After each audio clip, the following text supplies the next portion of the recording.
Bonjour, bienvenue par ici. Aujourd'hui, on se retrouve pour peindre ensemble cette petite bougie dans la nuit.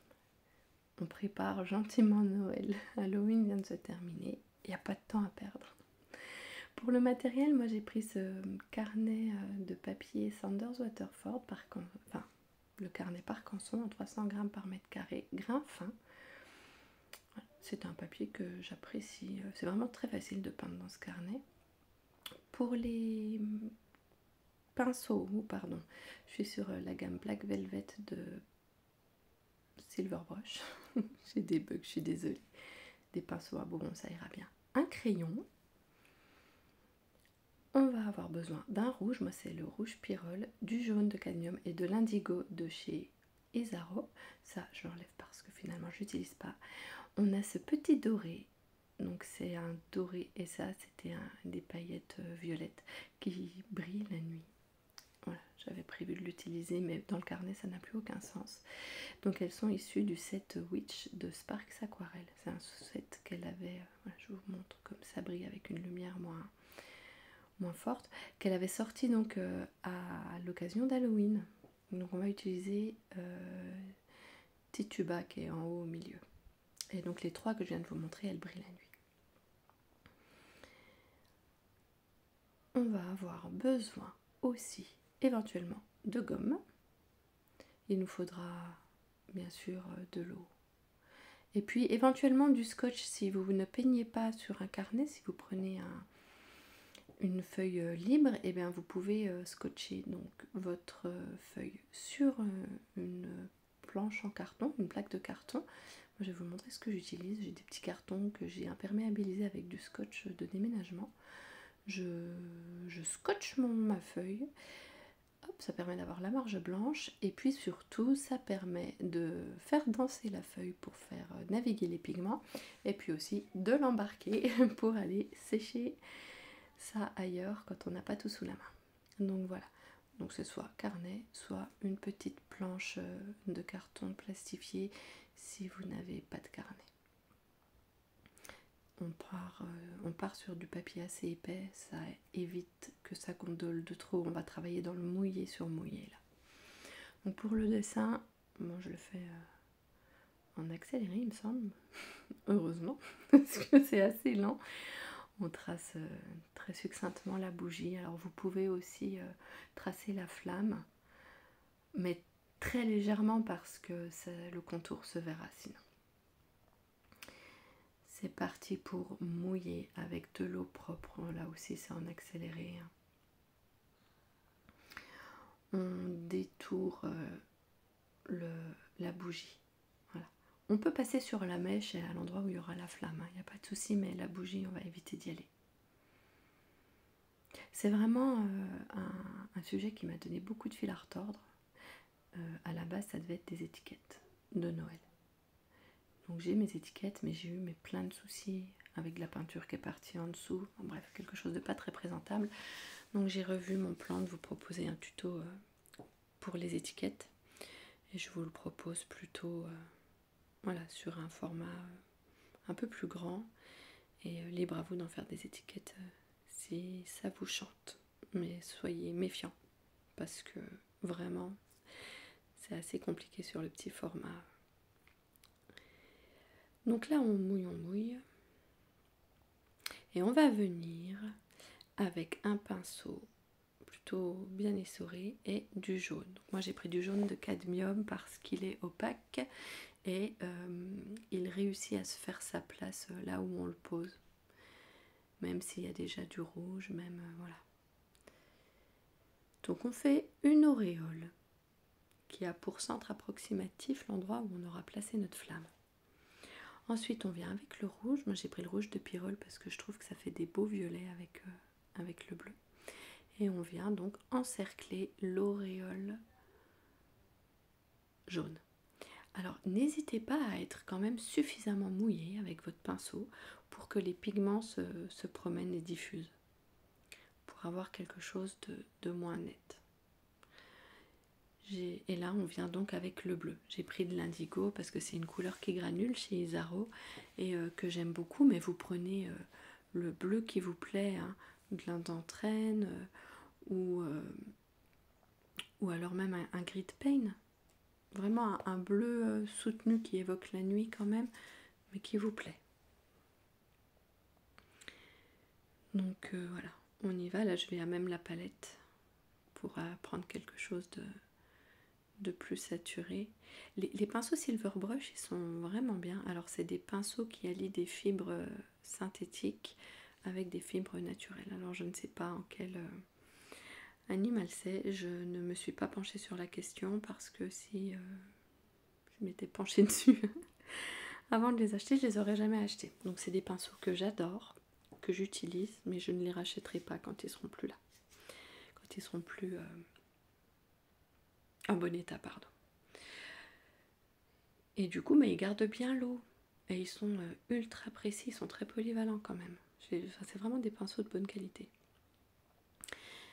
Donc là, je travaille, je remets des pigments où je veux que ce soit le plus foncé. C'est donc un sujet que j'ai essayé de peindre, je pense, une dizaine de fois. Là, je reprends du rouge de Pyrrole parce que c'est trop net. Donc je vais en remettre dans mon bleu pour que le fondu se fasse mieux. Et donc du coup, j'ai fait une bonne dizaine de fois. Et à chaque fois, j'ai obtenu quelque chose de vraiment très différent. Là, je suis venue remettre aussi du jaune de cadmium pour que ça fuse mieux avec le rouge. Voilà. Alors, on y va tant que... On imagine que ça pourra être à notre goût une fois que ça aura fini de vivre sa vie, parce qu'on est sur du mouillé sur mouillé.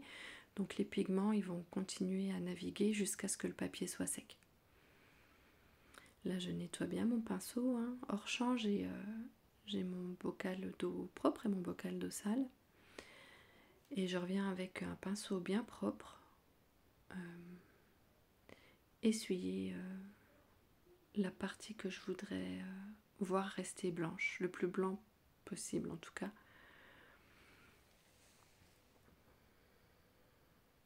Et puis on vient, je suis désolée pour la mise au point, on vient remettre du jaune.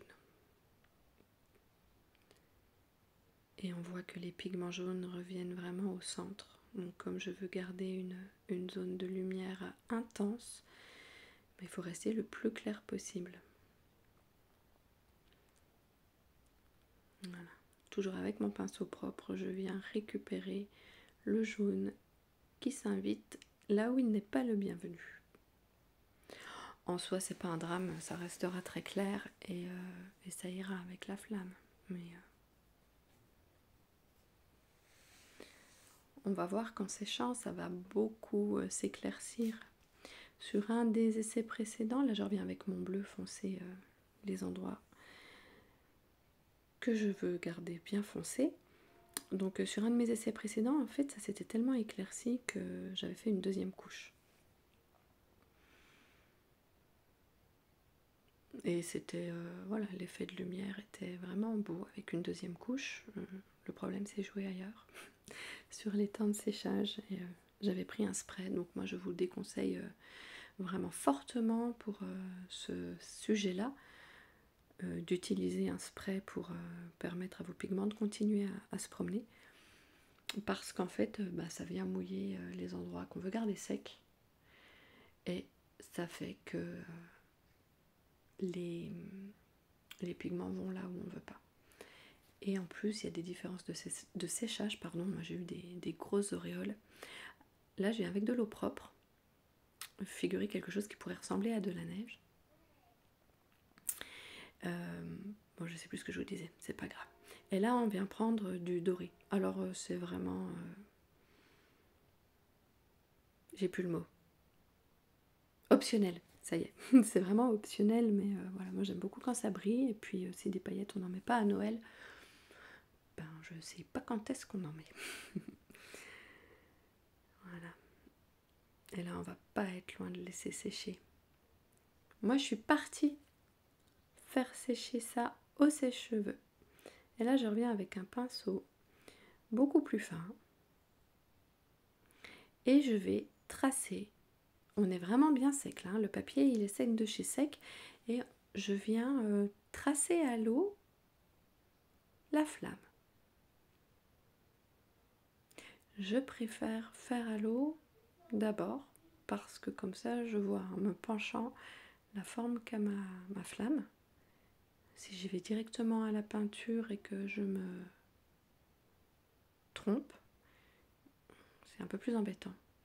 Donc là je suis venue prendre un petit peu de rouge et je vais venir attraper la pointe de ma flamme, la pointe supérieure. Voilà.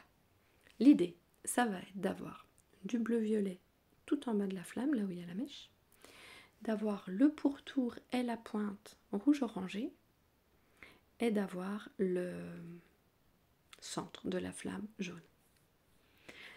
On met de l'orangé sur les pourtours pour que la flamme se détache bien du fond qui est jaune très clair. Donc là, mon rouge a diffusé partout parce que sur ma petite flamme, c'était une flaque. Mais ce coup-ci, on arrive à bien la voir, donc on peut bien travailler. Je pose mon indigo. Et pendant que vous y êtes avec l'indigo, là, vous pouvez tracer tout de suite la mèche. Parce que je l'ai oublié plus d'une fois sur mes essais précédents. On va remettre un petit peu de rouge à la base, après le bleu, pour éviter qu'en touchant le jaune, ça vire au vert.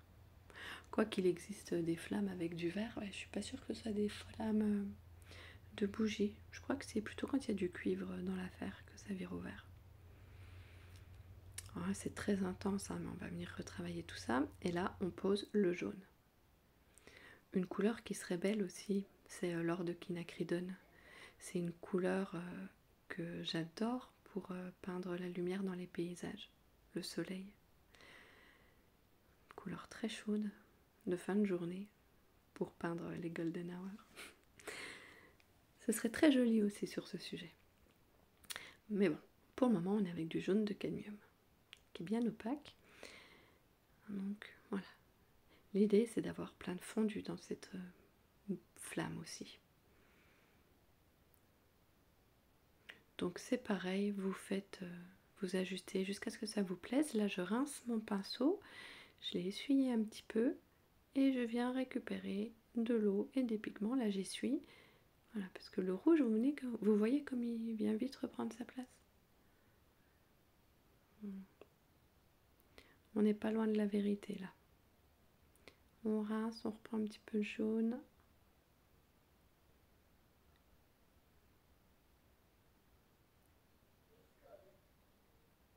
Je vais pas en reprendre dans la palette. Hein. Enfin, dans ma palette la palette en plastique que vous voyez en haut. Et voilà. Faut garder en tête que ça s'éclaircit en séchant, donc regardez un peu d'intensité et de chaleur à cette flamme. Donc faut qu'il y ait quand même du pigment, mais pas trop. Mais quand même, mais pas trop.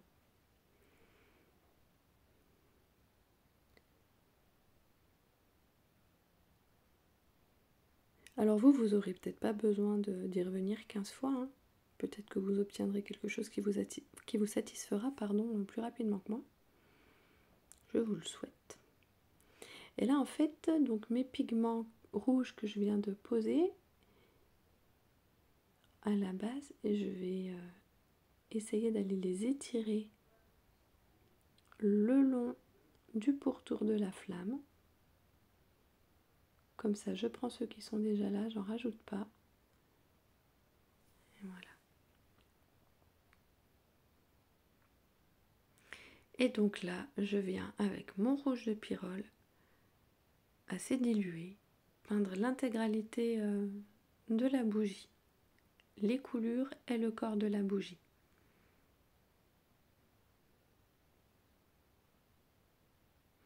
Alors elle se détache pas pour le moment hein, parce que c'est très clair et elle est sur le fond qui est plutôt clair aussi, mais on va venir jouer avec les contrastes après.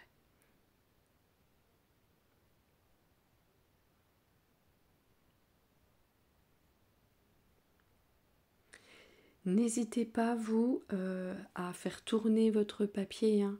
Moi, je galère un peu là parce que je fais pas tourner mon papier et clairement, je peins jamais de haut en bas. En général, je peins de manière horizontale. Donc, si j'avais pas filmé. Là je mets, pardon, je m'arrête, j'ai mis un peu de jaune de cadmium pour figurer la lumière sur le haut de la bougie.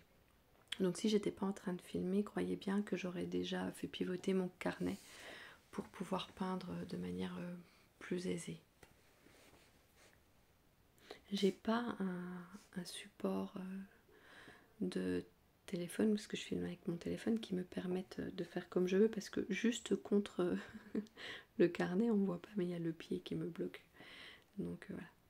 Et puis je me dis que c'est peut-être plus sympa pour vous de devoir peindre dans le bon sens. Donc voilà, là j'essaie de récupérer un maximum d'eau et de pigments, mais tout en laissant quand même suffisamment pour qu'il se voit sur la feuille, pour pas que ça mette trop longtemps à sécher. Là je reviens avec mon plus gros pinceau, je prends du bleu foncé, donc pour moi c'est l'indigo, et je vais venir effleurer la base de ma bougie pour l'ancrer quelque part. Et je fais quelque chose voilà, d'aussi irrégulier que possible. C'est trop beau de voir tous les pigments rouges se faire la malle dans l'indigo. On dirait qu'elle s'enracine.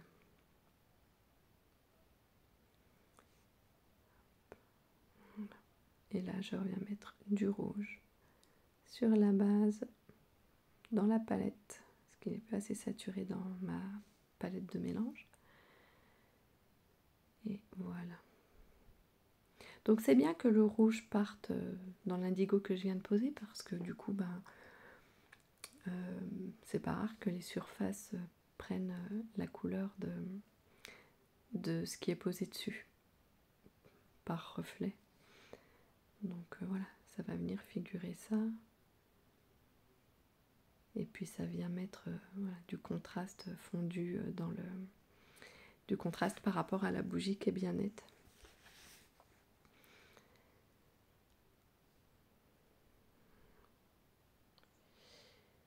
Ça, du coup, mes racines, elles sont bien jolies, mais j'en veux pas.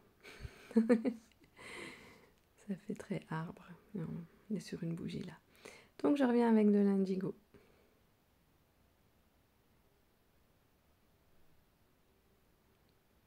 Bien saturé.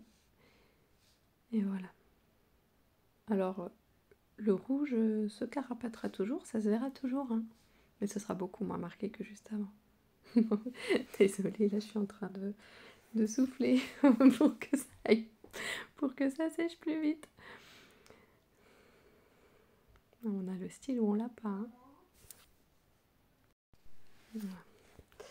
Donc là que c'est suffisamment sec grâce à mon souffle magique, je reviens avec du rouge plutôt saturé et je vais tracer les contours des coulures. Donc je garde les coulures le plus clair possible.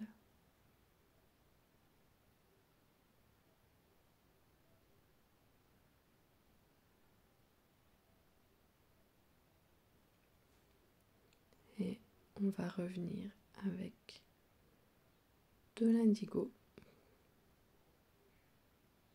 faire un mélange pour ombrer un peu tout ça, apporter de la nuance.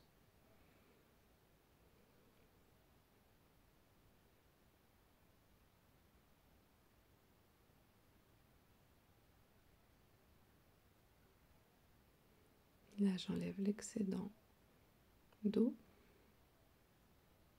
et je viens avec mon pinceau le plus fin reposer de l'ombre vraiment sur les contours de la coulure.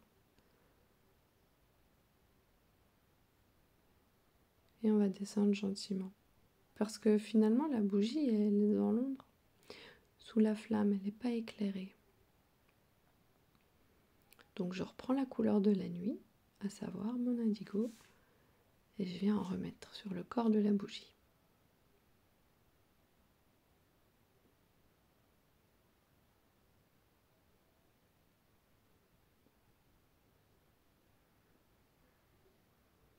Je peux me permettre là de de continuer de travailler le sol, on va dire, parce que c'est encore bien mouillé.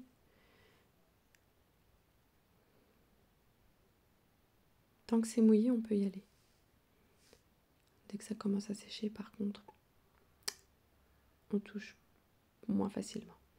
Là, je suis avec le même genre de mélange, mais beaucoup plus dilué, et puis plus rouge que bleu. Et je viens apporter un petit peu d'ombre à la bougie. Donc là, je ne visais pas du tout quelque chose de réaliste. Je vous invite vraiment à prendre une photo de bougie si vous voulez que ce soit plus réaliste. Là, j'y suis allée un peu d'imagination. Enfin, d'imagination. Pas besoin de beaucoup d'imagination pour imaginer une bougie. Mais voilà, j'ai pas de photo de référence. Ça aurait été plus réaliste sinon. Donc, si vous avez envie de quelque chose de plus réaliste, n'hésitez pas à prendre une photo de référence pour dessiner votre bougie. Les couleurs seront disposées autrement le long du corps aussi de la bougie. Et vous aurez vraiment les zones d'ombre précises. Voilà, vous aurez une bougie pleine de relief. Ce sera magnifique. Mais là, l'idée, c'était de faire quelque chose de simple et plutôt rapide. Ça a pris une vingtaine de minutes à faire.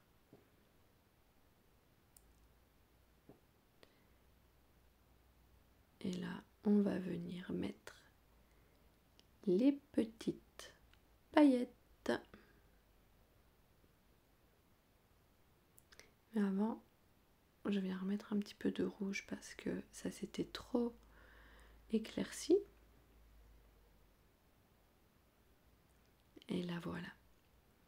Les paillettes. Alors, vous pouvez aussi, moi j'ai pris du doré parce que je voulais pas tout sortir. Mais vous pouvez aussi prendre une peinture jaune à paillettes ou voilà, ou ne pas mettre de paillettes. C'est comme vous voulez, comme vous préférez. C'est la petite touche finale. Et là, on signe parce qu'on a bien travaillé. Ça m'aura vraiment donné du fil à retordre. Pourtant, c'est pas compliqué, mais c'était dans le choix des formats que ça n'allait pas. Donc là, je suis contente d'avoir enfin quelque chose à vous proposer qui soit propre. Voilà le résultat. Merci beaucoup de m'avoir suivi jusqu'ici. N'hésitez pas à laisser un petit pouce en l'air, à me laisser un petit mot, des questions, des suggestions dans les commentaires. Merci beaucoup de m'avoir suivi jusqu'ici et moi je vous dis à bientôt pour une prochaine vidéo. Au revoir!